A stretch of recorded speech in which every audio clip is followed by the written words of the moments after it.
Welcome everyone to Nicole Talk, and I am Lakithia Nicole. We have special guest Cyntoia Brown Long with us. Thank you, Cyntoia, so much for being a part of the show. I really, really, really appreciate it. Of course. I'm glad we got it working now. Same. So I want to get right into it. So I wanted to let you know the theme of this show is that there is no glory without the story. And for a lot of people, we see the glitz and the glam of people's lives, but we don't know the story. And with you, I actually had followed your story. So insane. In 2019, I actually got hooked on watching your story. I literally was hooked to YouTube, watching interview after interview. I watched just your documentary. I believe that's what it was. The first thing I seen was the documentary, which caused me to read up on you and just watch a number of things. And so, for those people that don't know who you are, that don't know a bit of your story, I just wanted to give them a brief backdrop of your story and actually where this story began at for you. So when I was 16 years old, I was living on the streets here in Nashville as a runaway. Ended up meeting this guy, was trafficked. And while I was being trafficked, I met a 43-year-old man who picked me up for sex one night. I ended up shooting him and getting arrested, charged as an adult for that, and sent to prison for life. In Tennessee, that meant 51 years. They told me I would not sit outside of a prison. Spent years in the courts trying to appeal, trying to get a new sentence, trying to get a new sentence, anything. And time after time, I was denied. Then I got a letter from my now husband, Jamie, who turned me on to the power of faith. And, he helped me start to develop a relationship with Jesus. And the first thing he told me was that God is bigger than anything. Any judge, I don't care what they've told you. Like, are you going to believe man's report, or are you going to believe what God says? And God says you're going to be free. And, that started a journey where doors just started opening. Every single door that they had shut in my face, all of a sudden they started opening. Opportunities started coming available. In about 2 years from the first letter that I received him, I was given the news that I was going to get out of prison. I was granted clemency, and God literally turned my 51-year sentence around, and I got out after 15 years. So I was released back in August of 2019, and ever since then, my husband and I, we just hit the ground running. That is beautiful. So, Cyntoia, I wanted to backtrack because I didn't know that Jamie introduced you to God and to Christ. Now, am I hearing that right, or did you have a relationship prior, but you got a closer relationship, or were you just literally introduced to God through Jamie? So I never had a relationship, and that's the key. I never had a relationship with God. I did have religion. I grew up with religion. I grew up in the church, but honestly, I never really knew who God was. Mm-hmm. I never really understood it. I never felt any kind of personal connection. Didn't feel like it really applied to my life. I felt like basically it was, a historical text or a philosophical book. It never really had any power. I didn't understand the power of the word. I didn't understand that, this is a living God, and, still very active in the lives of his children. And, it was my husband that turned me on to that. And that changed everything. So, if you ask me, like, I didn't know God because I didn't have a relationship with him. So it was definitely my husband that introduced me. Wow. So your relationship literally began. So was that in so what year was that you developed that relationship with God? 2017.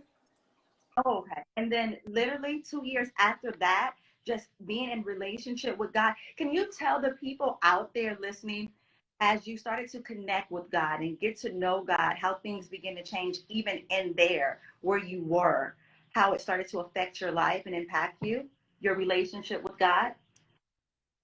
Well, one of the things is you kind of dealt with stuff differently. Like, things didn't really get to me the way that they used to because I saw it from a different perspective. I started seeing things more from a spiritual perspective and seeing that, this is spiritual. So the way I really interacted, the things I really gave attention to, it changed.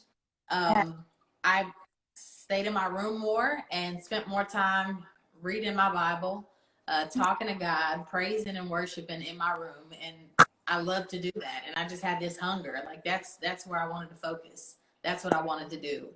When I would talk to my attorneys who would tell me, well, the odds of this actually happening, the chances that this is actually going to go through are very slim. So don't get your hopes up. I would rebuke them. Like that was my favorite thing to say is, you know what, honey, I rebuke that in the name of Jesus, because he already told me. He told my husband. He told us both that I got out of prison. And, there were plenty of people that looked at me like I was crazy, but we see what happened. So it gave me this boldness because I knew what he said, and I knew that he does exactly what he says is going to do. So. And let's talk about, it's so funny because I was thinking about this on the way here, how mindful God is about us. So you had went through all that you had went through prior to meeting Jamie, but God was so mindful of you while you were in prison. He had already told your husband who you were, and he sent him at a specific time to reach out to you. And he knew he already had went before you and knew that 2 years later you were coming out. So God had spoke to your husband, gave you time to really, in that time you said you got a closer relationship with God. So he'd already allowed you to do the work and begin to work on yourself and become the best version of yourself. And I feel that was very mindful. Now, how did that affect you, your husband coming into your life? I know about the letters he written you and he burned them around the edges. I know about that, but what were you thinking? Because I think he had said, I had seen where he said somewhere, he knew you were his wife, but you said you didn't know at that time that you were going to get out. Like you didn't see that, right? Mm-hmm. Right. So, whenever the Lord first put it on his heart, he just put it on his heart to tell him, that I'm going to get out of there. Prepare myself. I'm going to get out of there. The world's going to start praying for me. This is in January 2017. Like everything that you saw after that with people, saying free Cyntoia Brown on social media, this was way before that. And he even said something in the letter. He put hashtag free Cyntoia in the letter before it was ever a thing. So when I read the letter now, it was so prophetic, and God put it on his heart, like, you need to write this letter, you need to send it. And so it's just like, it was a crazy journey. Like you said, he didn't know that I was his wife. He didn't know what role he was really going to play in my life. And even after the Lord revealed to him that I was his wife, like, it's not just like this fairy tale, romance that, some people may take from it. Like, it was a struggle. My husband could not see me for 2 years while I was in prison. Yes. Yes, he went through it. He went through it. He did. He came up to the prison. I can't hear you because you're breaking up. I don't know if you asked. So I never knew that it was a struggle, that he didn't see you for 2 years. Oh, yeah. Wow, I didn't know. Oh, yeah. So he had come to see me. It was his birthday. And, he had told me that he was going to go to California and do something. So I know he was traveling. And he was like, make sure you call me, and because I want you to be the first one to wish me happy birthday. I'm like, okay. And so I called him when the phones cut on. It was like 8:30, 9 o'clock, which is the same time the visitation would open. And when I called, like, he didn't answer. And I was like, that's weird. And I called my mom, and mommy was like, call Jamie right now. And I was like, wait, what? And I was like, I just called him. He didn't answer. She said, call him again. Call him right now. And so I call him, and he tells me that he had actually come up to the prison and was accosted by these guards. They tore apart his vehicle, harassed him and his cousin, which they do that to family members a lot, which, many people don't talk about that, how the family members of prisoners, how they get treated a lot of times by the prison officials. But yeah, he was treated that way, completely disrespected by the warden, said that he couldn't visit me, even though he drove 13 hours all the way from Texas. Yes, they put him in a cage, ran dogs around him because he looked like he had something. Yeah, it was really rough, and his visits were suspended because, they were suspicious. And it was, yeah. But I mean, we knew the whole time that it was nobody but the enemy. The enemy is mad at him from day one. because he brought me to Christ. So yeah, he's gone through a lot. Yeah. That is something, because I never knew that it was hard. And what I like about it, so when you guys were going through that, like, how did you continue to press and continue to keep going and say, we're not going to let this distract us from where we're going? I mean, it was hard. I'm gonna tell you, like, when I called him and I was like, man, when I heard everything, like, I was so upset, like, because there's nothing you can do about it. And like, he was so calm, and he said, that's all right, because they're gonna have to let you out of here now, like, because God don't play by his children. And like, he kept that perspective, because he was like, man, this is just part of it. Like, he said, this is just part of it. Like, this is a struggle. Nobody ever said, like, when you're one of the chosen ones, that you're gonna have an easy life. No, it's a life of struggle. He said, this is part of it. And I was like, okay. And I thought I was gonna lose him. Like, I thought that was it. I was like, man, this man can't see me. All we could do is write, have phone calls, which phone calls were super, but he didn't care. We talked for hours every single day. He wrote me several times a week. And, when I tried to say, just go ahead and live your life. Don't worry about it, because we don't even know if I'm ever getting out of here. He says, no, the Lord said you're my wife. Like, no matter how long it takes, I'm going to be right here. Oh, that's powerful. That's powerful. And again, I have to, touch on that again, Cyntoia, because God was so mindful of you. He already knew and had this set up for you. You know what I mean? And then I thought, you being released, you didn't have to go through, I'm sure, what some other women go through. They get out here on the scenes and, let alone, just restarting life. But then, eventually you're going to want to be in love. You're going to want to find someone. But God had already set you up before you even got out. You know what I mean? That was just how that he was of you. And, I've seen Jamie interviews, and I just think that you guys are incredible. I must say that. But I also want to get into, Cyntoia, the thing about, what you went through, how we can, talk about um, the young girls that know your story and the young girls that don't know your story. I wanted to know, what would you tell them, young girls growing up in a broken home, growing up, I was telling, your husband, those are the things I wanted to touch on, because I know that your story is inspirational. And so I wanted to know, what would you tell these young girls that are growing up in a broken home, to basically to keep them from going down that path? And they're not just in a broken home, but they're broken themselves. You know what I mean? So to keep them from going down a similar path as you, what would you tell them? Number one, like, seek your identity in Christ. Like, seek that. Like, so often when we're young, like, we're always looking for identity, in other people. We're looking for, approval from social media, approval from our peers, and we go chasing after this. A lot of young girls end up, meeting guys who would tell them anything that they want to hear. And, that's what happened with me. And when you talk about trafficking, like, that's what's really going on a lot of the times. It's also, girls who are running from situations like broken homes, and they're out there in the streets, and they do what they have to do to survive.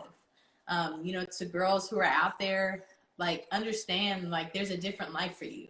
Like, God has something different planned for you. This is not the only choice that you have. You don't have to live like this, and there is help for you. A lot of messages that you see about sex trafficking, it talks about, how it's slavery, which, I try really hard to shy away from that term, because I don't feel like that's really accurate, number one. And it doesn't, girls don't relate to that. Especially, when they're out there, they're saying, no, man, like, I'm just doing what I have to do to survive. They don't know the resources that they have, or maybe the community isn't the resources that they need. But understand that, the community has a duty to you. Like, they have a responsibility to provide you with that if you're a child.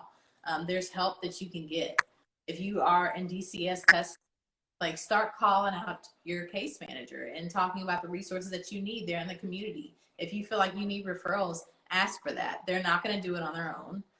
Start being your own advocate, and you have to, like, when you're caught up with the system, when you're caught up with the agencies, like, you have to be your own advocate. So definitely do that. But of course, the most important thing is, before you do anything, like, seek God's, because He'll show you the way. Can you say that again, because it broke up a bit? I just want that to be recorded because you said, did you say seek God or what did you say? Seek his wisdom in it because he'll show you.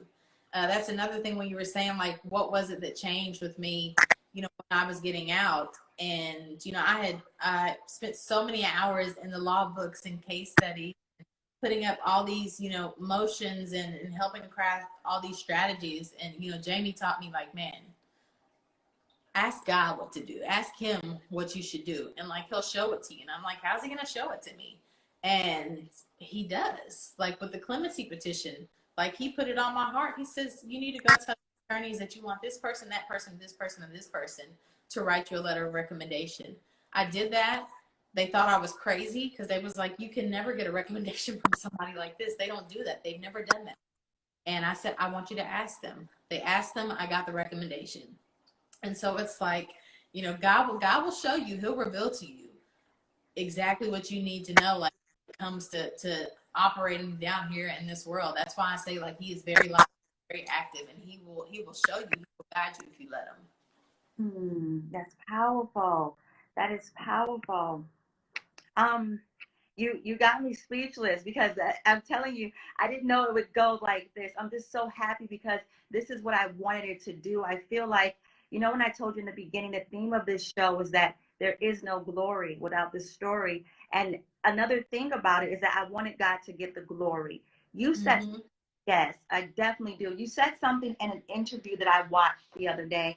You said that you had told God when you wanted to get out back when you were, younger, you said, God, if you would release me, that you would tell the people about him, which is so funny. You also said that it didn't happen when you thought it would. But what I situation right now is that it may not happen then because God had to work on you, in you, and through you and teach you some things.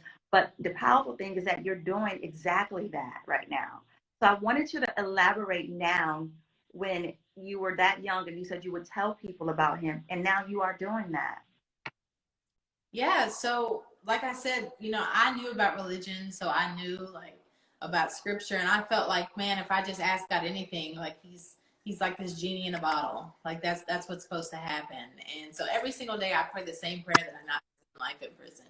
And that moment that I was told that I'd spend the rest of my life in prison, I just said that one last prayer. And I said, I'll tell the world about you.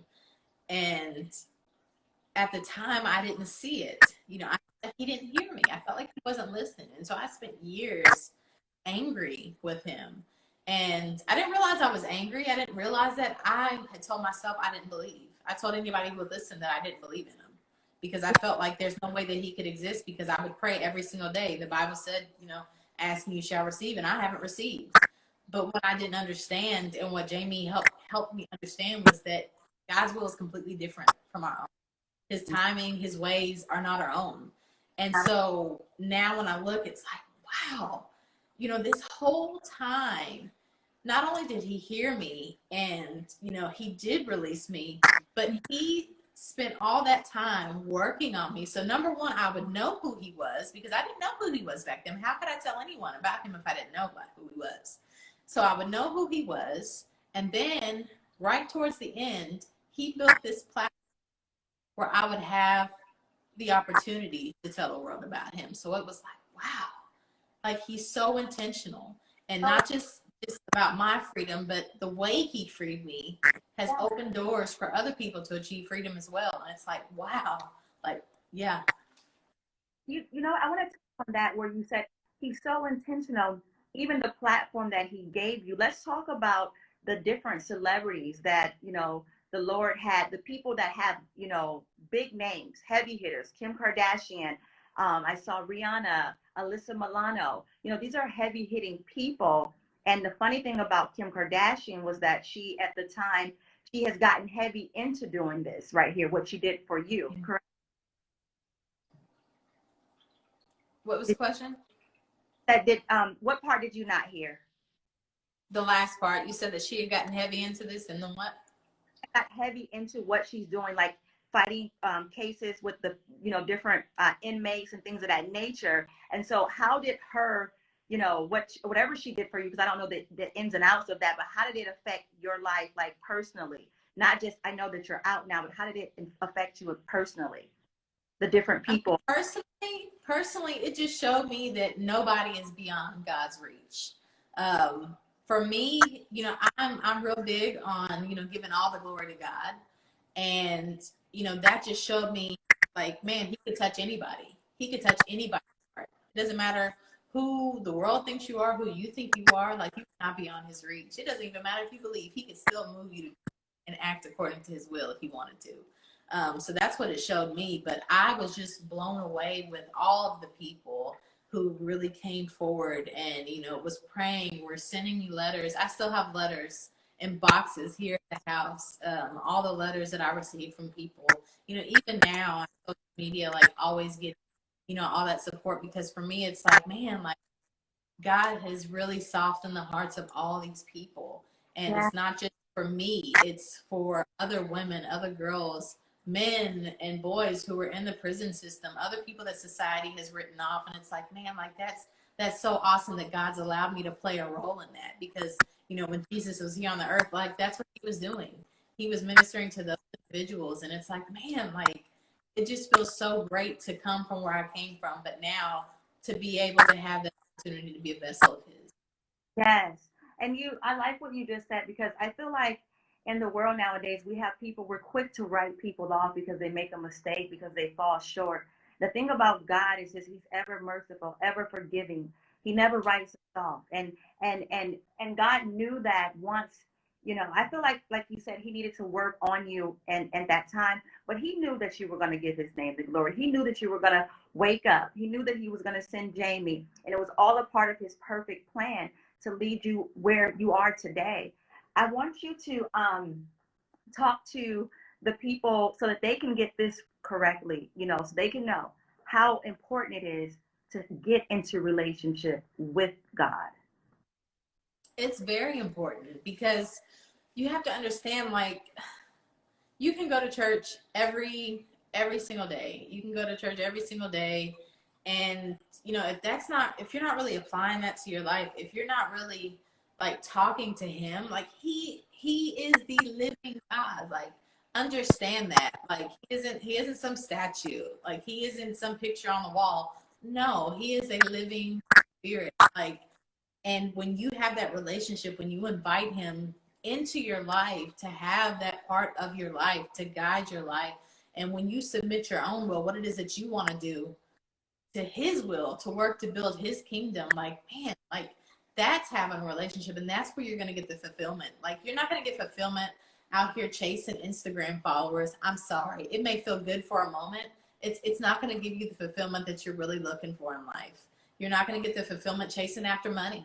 You're not going to do that. But when you can see, like, man, like the God of the universe, like the God who created all this, who runs all this, like he has chosen me to Yes. play a small role in his plan and in his work, like that is fulfillment.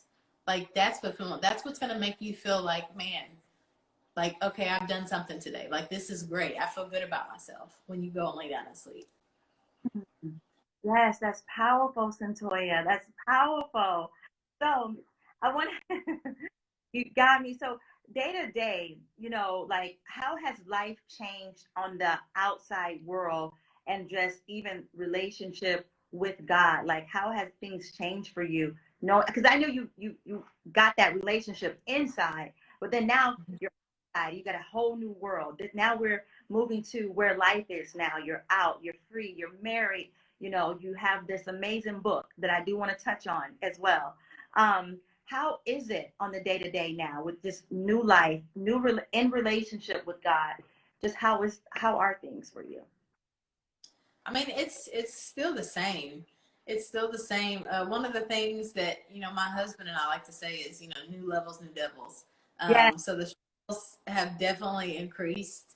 And then I've also found, like, being out here in the world, it's a lot different from being in a cell where it's like, okay, you can isolate yourself and you can have that time. Like, you have to be intentional about having that time and like putting that time aside, because there's so many things out here to distract. There's so many things out here that want to take your focus away. And, like I try to be more mindful of that, especially during COVID, because it's like, it's so easy to just want to sit on the couch and your phone, play Candy Crush, or get to scrolling or things like that. It's like, man, like you need to be reading your Bible. Like that's what you need to do. Like you need to go up there and you need to spend some time and worship. Yeah. Like put your worship music on, do something. Like you need to be giving him his time too. Yeah, spending time with God. It even elaborate how important it is to spend that time, because we talk about relationship, but sometimes people don't realize relationship is like, okay, for instance, you're married, you have a husband, you guys have to spend that quality time. You have to, really just spend time, just the two of you. So how important that is to just spend that time giving God. Because for me, I want to just say, like, for me, he gets the first part of my day. I don't do anything before open up my Bible and before prayer. I don't touch social media. I don't touch anything before giving God the first part of my day, which I feel that he deserves. How important it is for you to just really spend that time with God. I mean, how important is he to you? Like, is he your priority? That's what you have to ask yourself. Like, is he your priority? And I mean, it really sets the tone.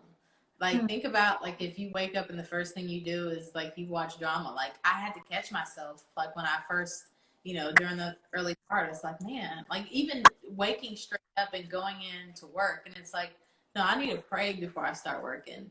Like, that's what I need to do, because I need him to guide me into this work. Like, don't get so caught up where you feel like, okay, I'm just going to go and like go about my routine and do this. Like, you still need him, his guidance. You still need him, like, part of your life. He still needs to be there. Don't think, okay, I'm saved, I gave my life to God, like, that's it. Like, no, no, no, no, no. This is a continuing thing. It's really important. It's like you said, just like with any relationship, like with your marriage, like, okay, we're married. I don't really have to talk to him. Like, he's up there, he's fine. I know he's here. Like, you wouldn't do that. Like, would you really do that with what is supposed to be the most important relationship in your life? Like, no. Focus, right? What I just heard, focus. It has to be and focus, right? Absolutely. Like, he has to be like the number one. Like, I'll tell you, like, one of the sexiest things my husband had ever said to me, in the time that we were writing is, he wanted me to put God first, not him. He wanted me to love God way more than I could ever love him. And it's like, man, okay. And I was like, I get that. And, like, it's the same with him. Like, God is first to him. And for me, like, the way he sees me, it's, he sees me as a daughter of the king. And so I'm a responsibility. Like, he feels responsible for me, and he knows that he's going to be held accountable for the way he treats me. And he cares about that. Like, I look back at, like, all of the unhealthy relationships that I was in, like, the people who didn't have that relationship, it was like, no wonder they treated me like that. Look how they treated God. Like, they had no reverence for him. Why would they have reverence for his daughter? So, Yes. And now let's talk about, even you said healthy, because you can tell this is a healthy relationship that how has being a healthy marriage affected your life even more? how is a healthy marriage? What, you froze? Okay, how has being in a healthy marriage affected your life even more? I mean, where do I start? Like, it completely alters it. Like, the healthy marriage is like, that's my foundation. Like, my marriage, like, is first before everything. Like, that's my first responsibility, my first, and it's like, it's not sending me out of the house, sending me to work in a state where, I'm stressed out because stuff is going on, or, I'm constantly feeling like I'm having to deal with a toxic relationship. Like, none of that. And as opposed to that, I have a partner. Like, we are partners in everything. Like, there's nothing that I can't go to Jamie about. And it's like, man, like, we'll figure this out together.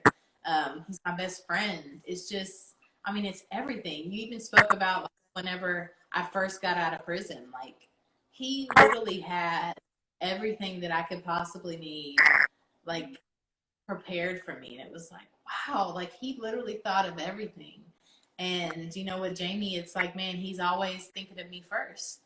And I've never had that. And it's like, wow, like, I was always used to being the person that was doing that. It was never reciprocated. And it's good to know, like, man, like, I could feel safe, like, I can feel comfortable, like, in my home, when I'm out, Like, it's just amazing to have somebody who just loves you that much and is your protector, is your provider. And it's just, I mean, it's amazing. Yeah. You know, I always thought that, when God sends you your spouse, that they are a direct reflection of his love toward you. Would you feel that do you feel that he's been a can you hear me, Cyntoia? You just froze just you said a direct reflection of what? For you. The person that he sent, they're a direct reflection of his love for you. Do you feel that that's how Jamie showcases himself to be that? Like, not just it's through action, obviously, but do you Mm-hmm. feel? Absolutely. Absolutely. Like when you read of God's love, absolutely.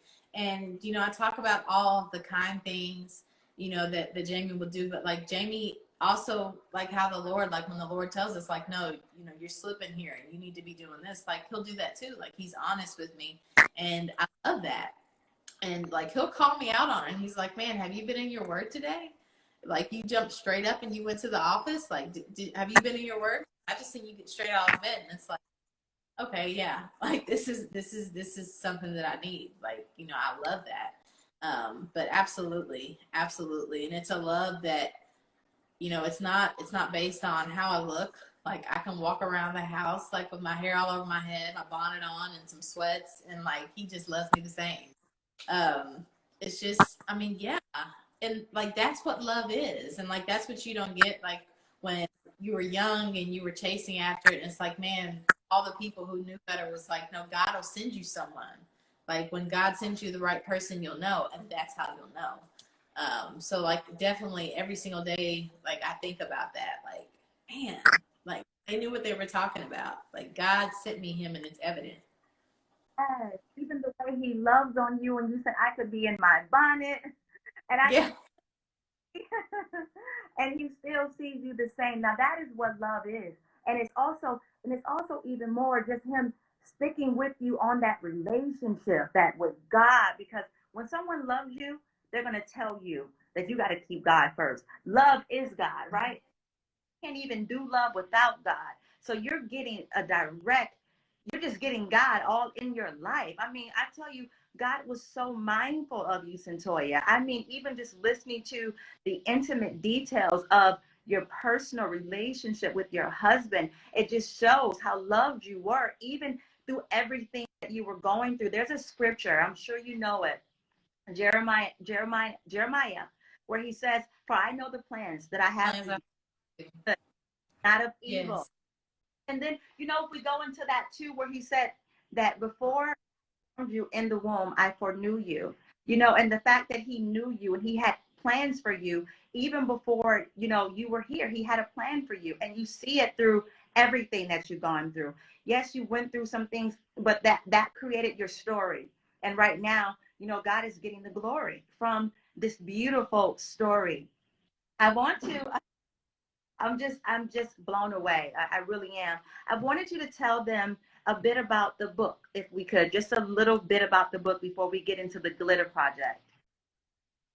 So I wrote my book, Free Cyntoia, My Search for Redemption in the American Prison System, while I was actually still in prison. And it talks about like the journey, like the actual journey from, when those cell doors closed, like that journey that God took me through, really understanding everything that got me up to that point, really looking at it from a different lens, because when I was a kid, I didn't understand it. But as an adult, I was just really looking at some of the things, that I was going through, and it's like that's not okay, and it's still happening out there in society. The system and how it's treating people, the system and how it treats young people. It's like I'm not okay with this, and Yeah. this is something that I can uniquely speak to because I've been through it, and there's not a facet of the system that I haven't had contact with. So it's like, man, I need to put this out here. I need to talk about this, but I also need to talk about, most importantly, how God brought me out of it. And so that's what the book is. There's so much information in there about the system, about trafficking, but also it's mainly a love story.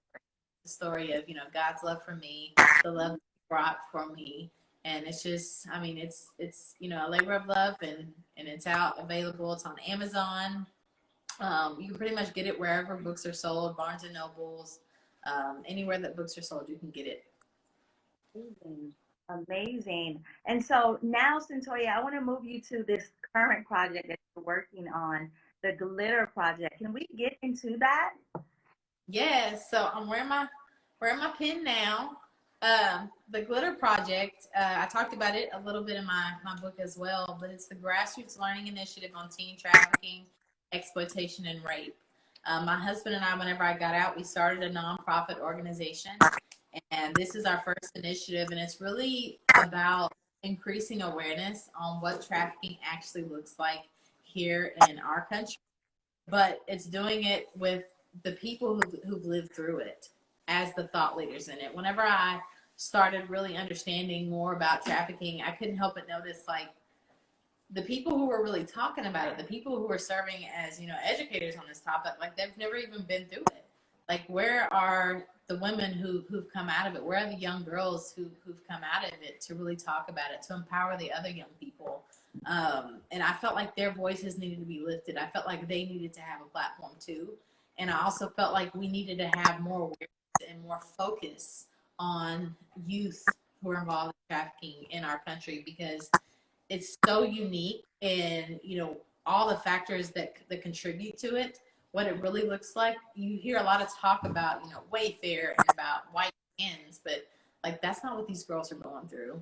Like, most of them, like, maybe here and there you may see that international trafficking, but here, like, that's not what they're going through. What we see are young people who've had contact with the system, whether it's DCS, who they're coming from these different homes, and DCS has put them in different foster homes, and they're running from that because DCS isn't necessarily helpful, and they actually work to really compound the trauma that these girls have already gone through. They're leaving these facilities, they're leaving these homes, and they're running out to the streets, and they're doing what they have to do to survive. And a lot of times, these girls aren't seen as victims, so they don't really get the services. You see a lot of these young girls called fast or promiscuous. Law enforcement turns a blind eye, and it's like, like, wait a minute, like, we don't leave them behind. That's not what we do. Like, that's not what we're called to do. So the Glitter Project, we're selling these pins because we're out to make silver glitter awareness ribbon. The ribbon for them, the ribbon for child sex trafficking here in this country. And then also we're advocating for January 29th to be designated as Child Sex Trafficking Awareness Day. Wow, that's incredible. That's incredible. And with the Glitter Project, are you doing events and things like that? Well, we had planned on it, and then COVID had different plans. So another thing, in addition to the awareness ribbon, and then also January 29th, another thing that we're doing is we're working on building a curriculum. So we're going to actually hire the girls to write this curriculum alongside us so that we can distribute it to other young girls. So it's going to be for the youth, by the youth, really talking about identity, talking about what trafficking really is, talking about resources and how to find resources, how to advocate if you're in these situations. So we're working on that, and hopefully in the next 2 years we'll have that complete. Wow, that's incredible. That's amazing. I love that. Like I said, you're definitely using this platform to be effective in changing the lives of young girls and even women, I'm sure. So with the program, is there an age group for the Glitter Project, or is it just young girls, or women that are like in their 20s, or what?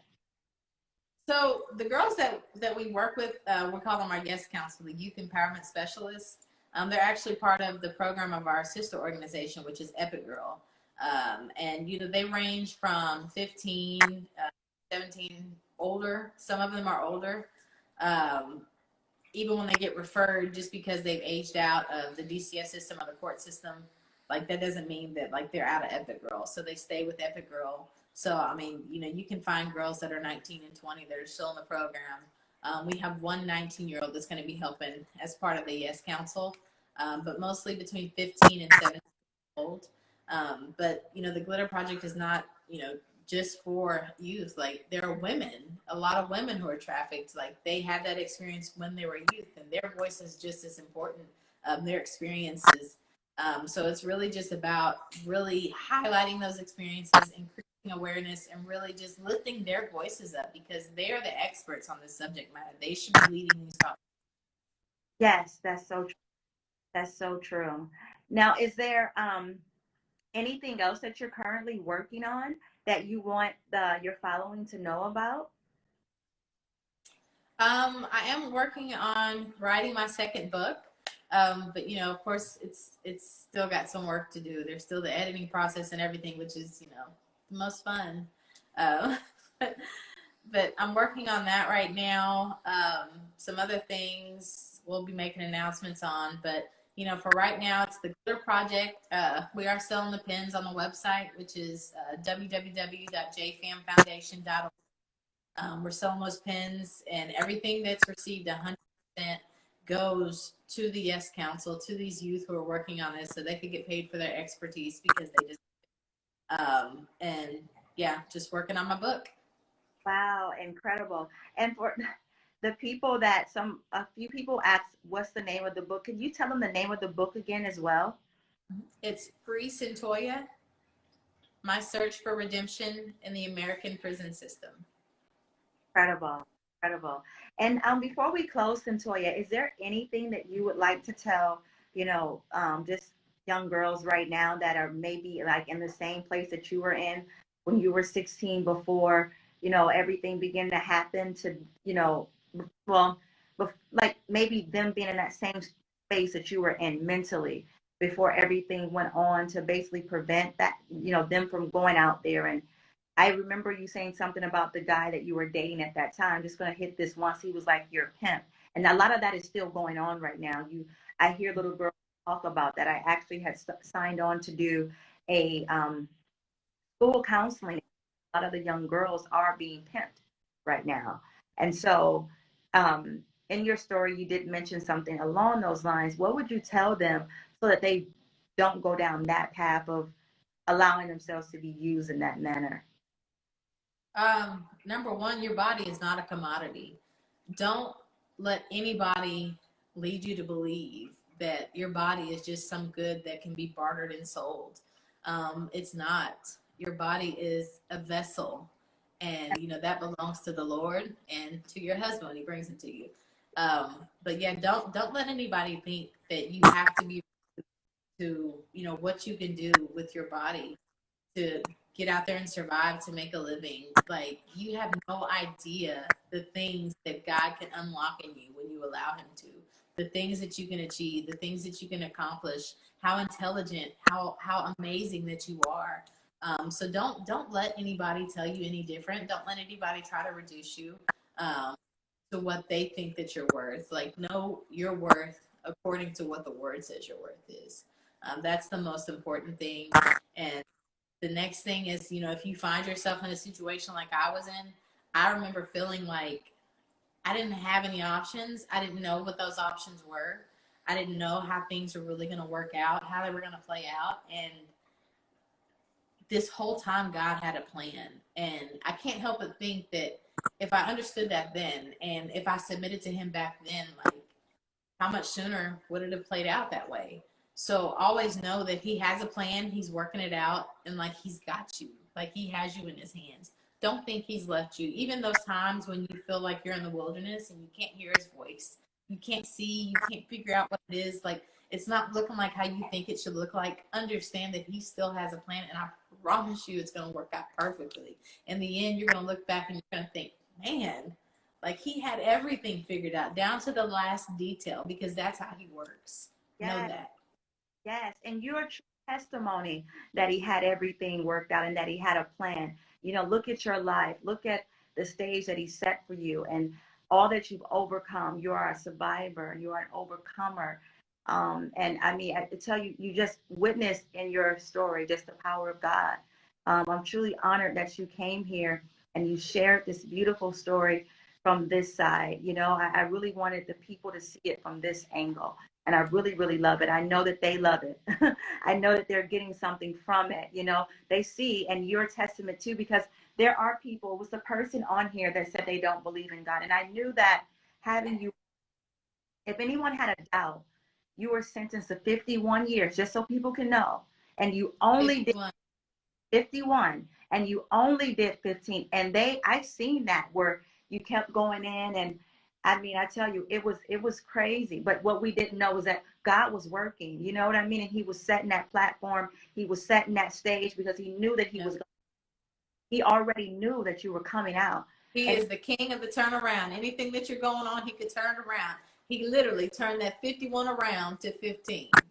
Yes, He does. Let him hear it. He is the God of the turnaround. Turn the into a 15-year sentence. Nothing but God. I tell you, it's a blessing. It's a testimony. And it shows you, again, as I said, people are quick to throw people away, but He's a God of a second chance, another chance. And we all make mistakes. So who are we to look down or speak on anything when we're all human? We all fall short. And so on this stage, it's all about bringing Him the glory. So I thank you again so much for just highlighting how good He is and how real He is, and being that testament, and also being that voice to go out there for people to know that He is real. So if anyone has any doubt, you see her right now. It's no reason you can't doubt. You see her. She's look. I see the fish tank behind you. She is free. Oh, yes. So yes. So thank you, Cyntoia. And do you want to say anything before you leave out to anyone?